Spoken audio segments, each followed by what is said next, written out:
It's Monday, and that so happens to be the day that I like to talk about monsters. Hello, everybody. I am Jeff Arbuckle, and this is Monster Mondays presented to you by Film Seizure. We have come to the end of an era, and that is the Heisei era of the Godzilla franchise. This is Godzilla vs. Destoroyah, which came out in 1995. Remember last week I said that it felt like the Godzilla vs. Space Godzilla felt like a send-off or a celebration of the 50th anniversary, or the 40th anniversary, I should say.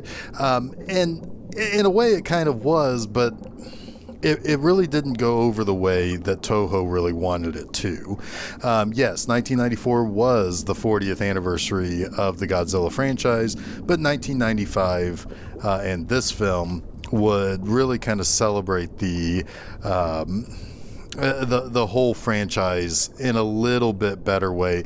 Not quite like they would with the 50th anniversary movie, which we will get to eventually, but it still does a pretty good job of paying just massive respect to the original 1954 movie. This was the seventh and final installment of the Heisei era for Godzilla, but as I mentioned, it didn't really go over the way that they wanted it to with the last couple of movies. Godzilla vs. King Ghidorah was pretty popular. Godzilla vs. Mothra was even more popular. It's the reason why we have Mothra movies in the Heisei period in the 90s. But Godzilla vs. Mechagodzilla 2 and Godzilla vs. Space Godzilla pretty much underperformed. And it really kind of came to the decision, or Toho really kind of came to the decision that we're going to shelve Godzilla for a little while, but we're going to go out with one more. And that became Godzilla vs. Destoroyah. Now, originally this was going to be Godzilla vs. Ghost Godzilla, in which Godzilla would fight a ghostly version of the 1954 version of Godzilla. And they decided, probably smartly so, to hold back on that idea. I don't know exactly how well that would have gone over, but what they did do is they kept some of the deep references to the 1954 version and also kept in there the idea of the oxygen destroyer. Now, if we go all the way back to one of the earliest episodes of Monster Mondays I ever did, I talked about the original Godzilla. And I talked about it in the 1956 American version, but still the same concepts were there. Godzilla in that movie was destroyed by the oxygen destroyer, but Dr. Serizawa had basically sacrificed himself so that nobody could get their hands on his formula for this creation. He didn't take notes. He kept it all in his head, and he went down with it. The idea is that it could be a very powerful and much, much worse weapon than the nuclear bomb. And that plays out in this movie a little bit more when somebody gets really close to recreating the oxygen destroyer. But they had planned a big celebration around this. Toho had said, this is not a permanent end to Godzilla, but we would be looking at 2005 for a relaunch. Of course, that ended up getting pushed up to 1999. Why they chose 2005 other than just to say they're going to take a 10-year hiatus, I'm not entirely sure, because they would have missed the 50th anniversary. I wouldn't know why you wouldn't want a new movie for the 50th anniversary. But this was a big enough celebration to bring back original composer Akira Ifukube to basically score the movie, and he had refused Space Godzilla. And if you listened to last week's episode, I don't even care that much for that movie, all things considered. So I can kind of understand why he might have refused that. But it was kind of quoted to say that, he was involved with the birth of Godzilla, so it would be fitting that he would be involved with his death. So this movie begins with our leading lady for the last several movies, Miki Sagusa, traveling to Birth Island to check up on our Godzillas, but she finds, instead of the island, a smoldering pile of rubble. The island has been destroyed. And they do mention that there was something about some uranium deposits there that somehow maybe exploded or something happened to it that destroyed the island. Well, it also had a major effect on both Godzilla and Godzilla Jr. The next we see is Godzilla coming into Hong Kong, glowing orange and smoking. And he's particularly pissed off. He's not doing so good. Basically, that's because Godzilla is dying. The story of this movie is that Godzilla's heart is a nuclear reactor, or at least that's the explanation. And whatever happened to Birth Island ultimately affected him to the point where he is going into a critical meltdown. And there is a real concern about that. And his atomic breath, which really kind of looks like the orange overpowered stuff that we've seen the last couple of movies, everything about him is just, all of his levels are jacked. And his internal body heat is so warm and so hot that when he's in the water, when he enters into a bay, the water all around him spikes in temperature. It's a bad situation. Now, meanwhile, there is a scientist who has created something called micro-oxygen, which he feels is a great way to be able to solve some food shortage issues, possibly create certain circumstances in which you might be able to do a little bit more to avoid, the real possibility of overpopulation or just shortage of things, depending on where you're at in the world. However, it's a little bit too much like the oxygen destroyer, meaning if you're not careful, it could become a terrible weapon. And what we do find out from him is that, at one point in time, the Earth was devoid of oxygen. Still something was able to kind of come from that to basically set into motion the idea that life could exist on this planet. Well, it is true that as he's working on studies with the micro-oxygen, a life form is created that not only evolves extremely quickly, but it grows exponentially. Starts off as something that looks a little bit more like, like those old fossils that you'll see that kind of looks like a crustacean of sorts. Then the next time you see it, it's more like a bug or a crab. Then the next time you see it, it's got it can get wings and all of it, and it evolves very, very quickly as it's kind of sucking up the oxygen around it. It is, though, later studied that Godzilla, on the other hand, is really headed towards an explosion unlike anything the Earth has ever seen.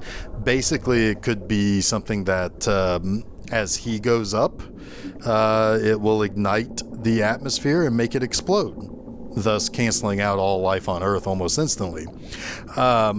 A young scientist that is working with G-Force on this proclaims that the oxygen destroyer is the only way to kill Godzilla. So they go back to that scientist after warning him not to make the oxygen destroyer, asks him to make an oxygen destroyer. However, there's a little bit bigger problem. Like I said, there was, in one of his experiments, a life form was created by accident, and it got out, which means every worst case possibility with this micro oxygen or oxygen destroyer is going to basically come true because micro oxygen is kind of out there in the world unchecked. And sure enough, that's when we start seeing these creatures that have evolved and that are, starting to run amok and destroying everything they come across. They are becoming a little bit of a problem and they are multiplying too. So they as they one of the cool things is that they're very good at vaporizing things. We see as they before they really kind of evolve to be a land creature, we see them vaporizing fish in a tank, which is very similar to what we saw in the original Godzilla, as Serizawa was showing off how the oxygen destroyer worked. And soon we get to see these bug-like creatures attacking people, and they're really cool, and they're very, very well animated. In fact, I think this movie ended up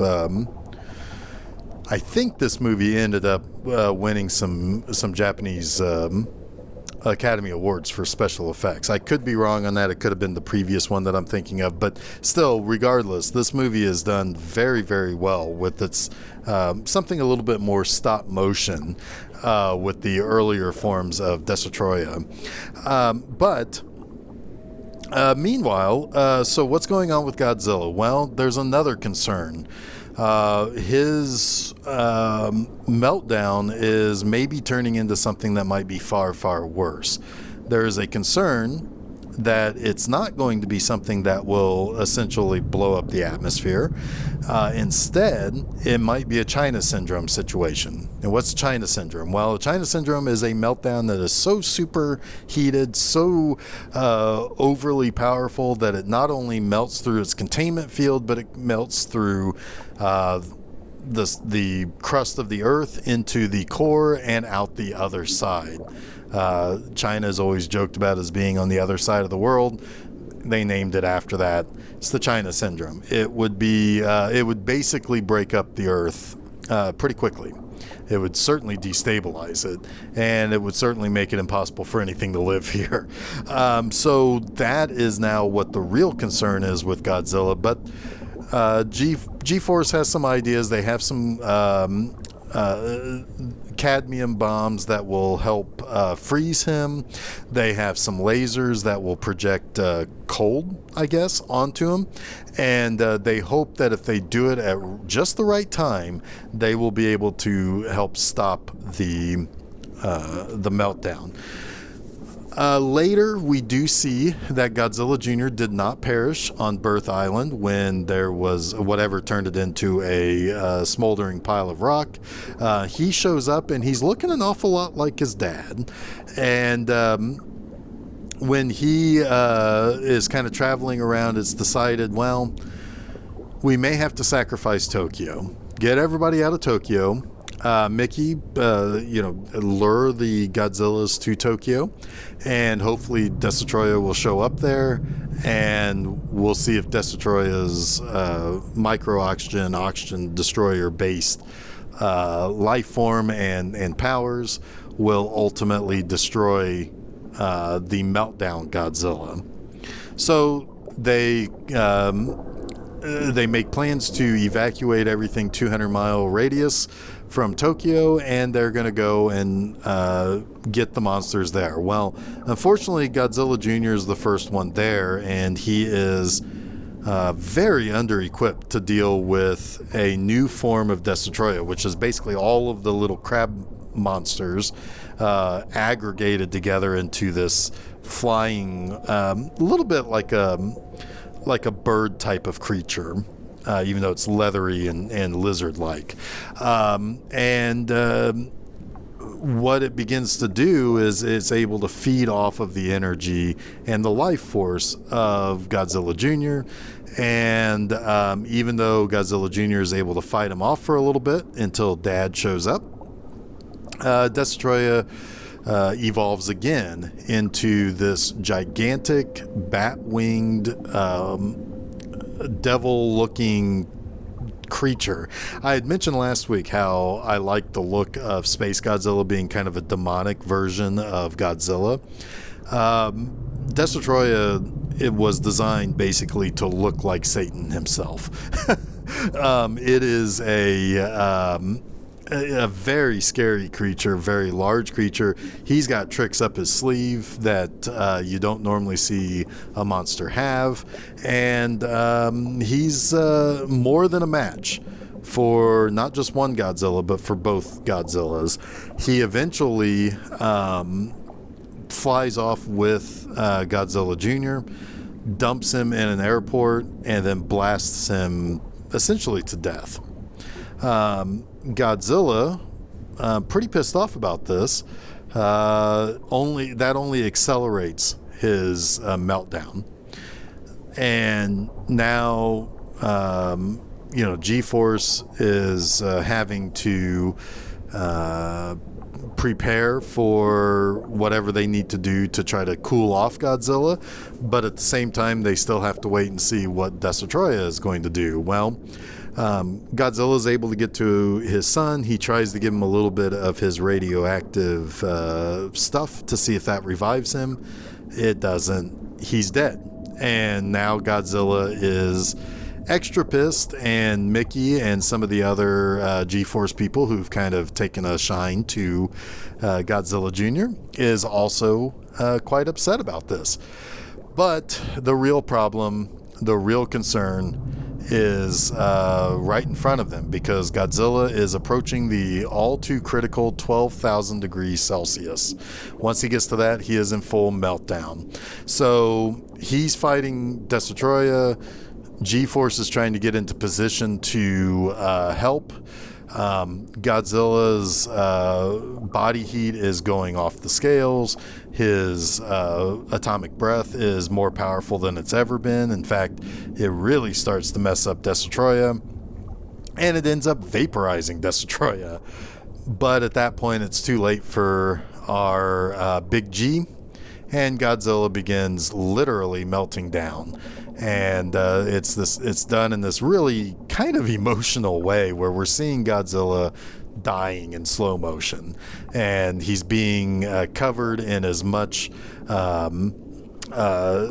coolant as possible from G-Force, and he's eventually able to he does melt down, although it sends the radiation levels off the scales for Tokyo, basically making Tokyo completely and totally inhabitable, maybe forever. But at least the Earth didn't explode. And as everybody kind of silently contemplates what's going on and what this means and what did they just witness Godzilla do, all of a sudden the radioactive materials in the air basically starts to dissipate quite quickly. And we see that Godzilla's life force, as he melted down, did indeed regenerate and basically bring back to life Godzilla Jr. And he roars the familiar Godzilla roar and walks off into basically into the horizon. And we're left with a lot of clips from the original Godzilla film and all of the Heisei period to kind of put a nice little coda to the entire Godzilla franchise, based around the continuity that the Heisei period created.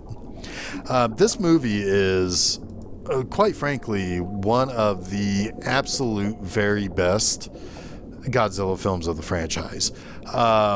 It's one that I think gets often overlooked because it is a movie that is very referential in some ways. It is kind of meant as a last hurrah type of movie, and sometimes those tend to be a little bit more fan servicey in a lot of ways than you typically would want.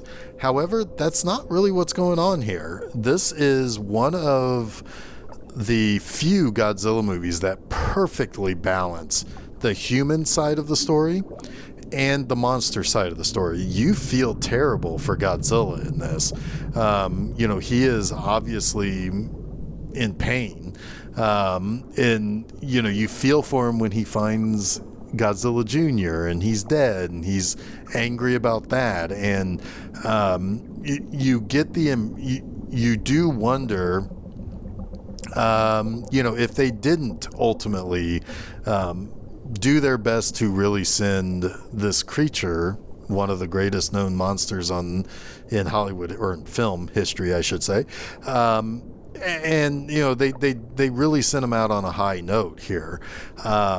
And on top of that, it's very tense on the human side of things. There's a ticking clock element with Godzilla's temperature rising and heading into meltdown level. There are some of the characters in this movie that we've kind of been with for a little while. And it is, and in particular, Mickey is the primary one that we've been with for a really, really long time. And, we've seen her basically kind of grow as a character, and so there are a lot of emotion to this movie. There's a lot of tenseness with the ticking clock of, Godzilla is literally melting down in front of our eyes, and it's essentially on fire everywhere he goes. And the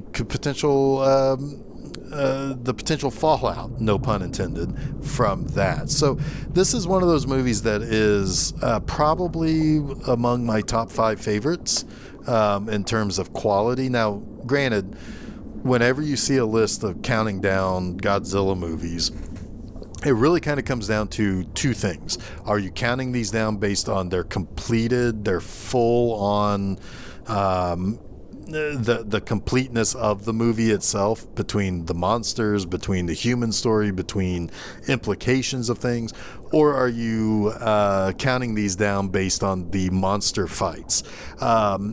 I think depending on what you end up seeing as far as the list, it will make that determination of what you're actually getting from the person making that list. For me, if I'm talking about the completedness of this concept, of the story of this movie, it is definitely a top 5 movie, although I think most people would probably agree it is, if not top 10, certainly top half of the now 34 35 movies that have been produced about Godzilla. Certainly going to be, if not top 10, certainly top 15. And to me, I think it should be in most people's top 5 list. But with that said, it's time to talk about my 3 likes about Godzilla versus Destoroyah. First and foremost, this movie is done in ultimate reverence to the original Godzilla. Not only do they show clips of things like when they talk about the oxygen destroyer, they show what that is, and it goes all the way back to the 50s version. They don't try to recreate it. They drop clips of the original in there. Not only that, the original film had a love story, kind of a love triangle between 3 of the human characters, Dr. Serizawa being one of them. But the girl in that film reprises her role in this movie 40 years later. And she is, she's the one who tells her niece, who interviewed the scientists about the micro-oxygen, that it's like, hey, I've seen this before. You need to get him to stop working on this. So that was really, really cool to see that really be a part in this movie that this character could be a part of, that this actress could be a part of. That is something that the Godzilla movies typically don't do. Like I said, the character of Mickey is played by the same actress 6 times, Megumi Odaka, and that's not something that the Godzilla movies typically did. Now, Toho would reuse actors sometimes, but they usually did not have recurring characters in these movies and in the sequels. Hell, they couldn't even get the same 2 actresses to play the fairies for Mothra in movies in consecutive years, let alone actually have characters that would reappear and that would actually have significant roles in multiple movies. Then for my second like about this, the Burning Godzilla concept is really, really cool. Of course it's sad that, this is everybody's favorite giant monster, dying in front of our eyes. But the Burning Godzilla is a very striking image. Most of the time you think of Godzilla, you think of him as either a grayish or, maybe a lighter tone black or a green creature, but to see him actually glowing and it looks like he's full of lava and that he's actually burning up from the inside out, it's a very striking image, and it is something that has sold a lot of toys in various ways, and it has also made its way into the 2019 Godzilla King of the Monsters movie. In the final battle against King Ghidorah, Godzilla goes into basically a meltdown mode, and melts buildings around him, and then discharges all of that into a beam. And so, we've seen that concept. Now, the peek behind the curtain here, I am recording this episode well in advance. I have not yet seen Godzilla vs. Kong, so I don't know if they repeat that in that movie, but it is something that has become part of the character, that Godzilla can essentially glow from being overly charged by nuclear radiation and nuclear fusion, I guess. So then my third like is the creature design for Destoroyah. It is a scary creature, and they really kind of outdid themselves by having not just one scary creature that shows up every now and then, but different forms of that creature. The creature starts as a little, I think they're called coelacanths, and then it becomes these crab-like bugs, and then it becomes an aggregated form that takes off in flight like a bird, and then it becomes a slightly bigger version of that, and then it becomes this demonic, almost devil-like creature with bat wings and the whole 9 yards, and it even has like a little mouth inside of a mouth, kind of like the alien creature from the Alien movies. And then not only that, but it can break itself apart and attack Godzilla by having the little bug creatures attack him, and then it can reform and create a problem. But it's super strong, it's super powerful, it has multiple ways of messing with you, multiple ways of sucking your life force from you, it has multiple ways of injecting the Godzillas with the micro oxygen, which basically eats them from the inside out, and it, so it's like or it starts to kill them from the inside out, I should say. But it's really, really well done. And it's a very, very cool design. It would be something that I would like to someday see again in a live action movie, is to have this character kind of return. Some people could say, well, why wouldn't it seem likely that Godzilla's final foe be, Ghidorah or something like that? Well, we get that in the next series finale, so we get there eventually. But at that time, I think it made more sense for the creature to be created out of the Oxygen Destroyer, not be King Ghidorah all over again. So it's a really cool concept. It's something I'd really like to see come back around, and it's really, really cool.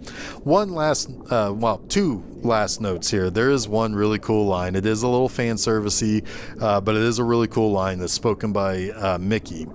When she sees Godzilla Jr., she goes to basically pay her respects after he's been killed. She turns around, basically looking at the camera, but looking back at Godzilla and Destoroyah fighting each other, and says, this is going to be Godzilla's last fight. And that's a really cool way to set up the final, the climax, basically. And it was a really cool line delivered at the exact right moment to basically say, yeah, this is it. This is the end. Godzilla's going to die. And it was really well done. Second, this is the first time that I've completed a Godzilla series on this show. I have kind of been a little bit all over the place in the Showa era and what movies I've covered. I think, got half of those movies still to go. I've only covered one from the Millennium series, so this is the first time I've actually completed an entire series entire era, I should say, to the Godzilla series and the Godzilla franchise. I am not quite yet done with the Heisei period. There is still one more movie that I am going to cover to kind of basically close the book on the Heisei period as a whole, and that is next week with the rebirth of Mothra 3. So hopefully you'll be around to check that out. So that wraps up this week's Monster Mondays. Don't forget to check out new episodes of Film Seizure every Wednesday morning. New installments of Monster Mondays happen on Monday afternoon. You go to filmseizure.com to find those shows. You can also find both of those shows where we upload our podcasts, like places like SoundCloud, Apple Podcasts, Google Podcasts, Stitcher, TuneIn, Audible, and Spotify. Additionally, you can find a YouTube channel that you can subscribe to that we upload our episodes to. If that's your preferred method of listening to us, that's quite all right. We don't really create any video, but you can still listen to our episodes. So give you plenty of places that you can find us. But hop on over to Facebook and Twitter. Follow us by searching for Film Seizure. You'll be kept up to date with all of our stuff. And while you're at it, head over to my website, www.bmovieanima.com, and you can read new text reviews each and every Friday morning. You can also follow B Movie Anima on Facebook and Twitter. Just search for that. And also, I have the B Movie Anima YouTube channel that you can subscribe to, and on there you'll see the clips that I use in some of my articles, but you can also find episodes of my movie hosting show, B Movie Anima the series. Season number 2 just started on September 11th, so you'll find most of the episodes of season 1. You can also find everything at bmovieanima.com if you don't find episodes on YouTube. But go over there, subscribe to that, get notified, find out when those episodes drop. But until next week, everybody, stay spooky.